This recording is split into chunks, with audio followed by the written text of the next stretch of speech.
Hello to all of you, welcome to make my exam an official YouTube channel of IBT. तो मैं दोस्तों कुमार संभव आपके समक्ष एक गुड न्यूज़ लेकर आया हूं, जहां पर हम current affairs the wake up show को वीकली बेसिस पे आपके सामने पेश करेंगे on every Tuesday at 8 o'clock in the morning. तो 8 बजे सुबह हमारे साथ जुड़े रहिएगा आप weekly current affairs the wake up show के साथ, जिसमें हम उस वीक के टॉप 25 to 30 MCQs जो हैं उसे आपके समक्ष रखेंगे मल्टीपल चॉइस क्वेश्चन के फॉर्मेट में। मोस्ट इंपॉर्टेंट क्वेश्चंस को हम वीकली बेसिस पे करेंगे और उसके बाद उन्हीं वीकली बेसिस को मिलाकर हम मंथली करंट अफेयर्स का शो भी जो है MCQ के बेसिस पे लेकर आएंगे।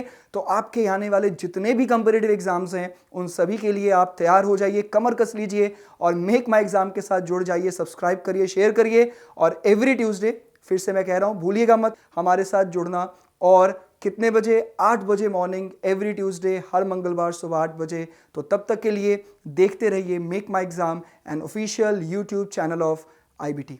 धन्यवाद।